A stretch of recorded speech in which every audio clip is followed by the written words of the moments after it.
दिल्ली नोएडा जैसा इलाज अब जेपी हॉस्पिटल में एक ही छत के नीचे उपलब्ध। नमस्कार, मैं हूं आपके साथ रिंकी वाजपेयी। आप देख रहे हैं पवन कमल न्यूज। बुलंदशहर के जेपी हॉस्पिटल चिट्ठा में आज मस्तिष्क रोगों में ब्रेन ट्यूमर, ब्रेन हेमरेज को लेकर एक प्रेस कॉन्फ्रेंस का आगाज किया गया। जेपी हॉस्पिटल चिट्ठा की सबसे बड़ी बात यह है कि यहाँ मात्र 100 रुपए में ही आप अपने मरीज को डॉक्टरों को दिखा सकते हैं। न्यूरो सर्जरी विशेषज्ञ डॉक्टर रोहित पांडे ने बताया है कि ब्रेन ट्यूमर को बढ़ाने से कैसे रोका जा सकता है और बढ़ने से कैसे इसको रोकें, और हमको ब्रेन हेमरेज जैसी बीमारी से बचने के लिए क्या करना चाहिए, क्या सावधानी बरतनी चाहिए। बुलंदशहर के जेपी अस्पताल में बेहद जटिल मस्तिष्क रोगों से पीड़ित मरीज का सफल उपचार बहुत ही कम रेट पर हुआ है।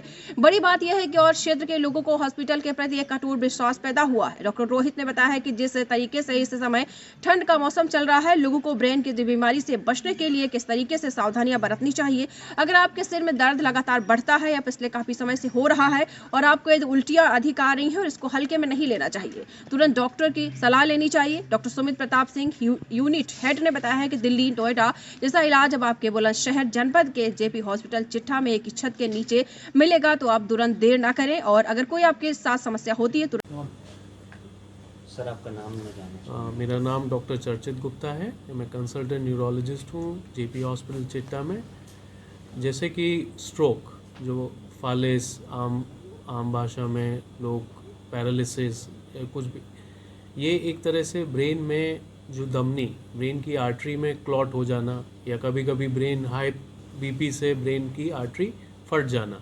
तो दो टाइप के स्ट्रोक होते हैं। एक होता है इश्यमिक स्ट्रोक, जिसमें क्लॉट ब्रेन की आर्टरी की ब्रांच में क्लॉट आ जाता है, ब्रेन की सप्लाई कट हो जाती है, जिससे न्यूरोलॉजिकल डेफिसिट जैसे हाथ ना चलना, मुंह टेढ़ा हो जाना, जबान लड़खड़ाना, ऐसे सिम्टम्स हो जाते हैं। तो ये अगर इश्यमिक स्ट्रोक होता है, इसमें 3 से 4.5 घंटे में अगर ये लक्षण आदमी समझ जाता है, अस्पताल पहुंचता है, तो हम इस गोल्डन आवर में 3 से 4.5 घंटे में थ्रोम्बोलिसिस जो दवा एक होती है, क्लॉट बस्टिंग ड्रग, उसको दे सकते हैं। और मेरा मानिए कि अगर पेशेंट इसके 6% साइड इफ़ेक्ट्स तो अपनी जगह हैं, लेकिन अगर ये टाइम से हम इस दवा को देते हैं तो पेशेंट का जो न्यूरोलॉजिकल डेफिसिट है वो रिवर्स हो जाता है। 3 से 4 दिन ऐसे हमने पेशेंट्स को अस्पताल से बिल्कुल 1 पावर की ग्रेडिंग होती है, 1/5 पावर पे आते हैं, 5/5 पावर में चले जाते हैं, मतलब पूरा हाथ उठा पाते हैं अपने। अच्छा डॉक्टर साहब, मेरा एक और सवाल था, जिसे आपके यहाँ एक बहुत बड़ी बात है कि जिसकी चर्चा भी क्षेत्र में काफ़ी है कि केवल मात्र 100 रुपये फीस है आपकी।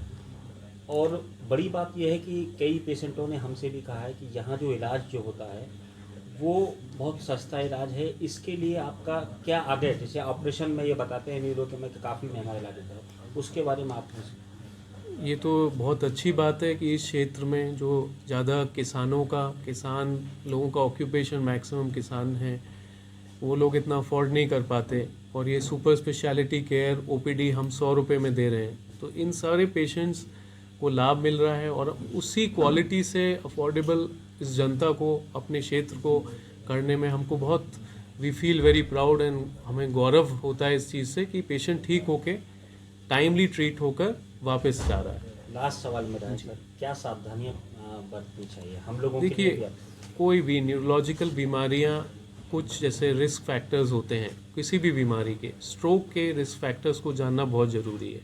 जैसे धूम्रपान कम करें, अल्कोहल को क्विट करें, दूसरा चिकनाई कम खाना, ये रिस्क फैक्टर है। सबसे ज़्यादा रिस्क फैक्टर ब्लड प्रेशर है। अपना रेगुलर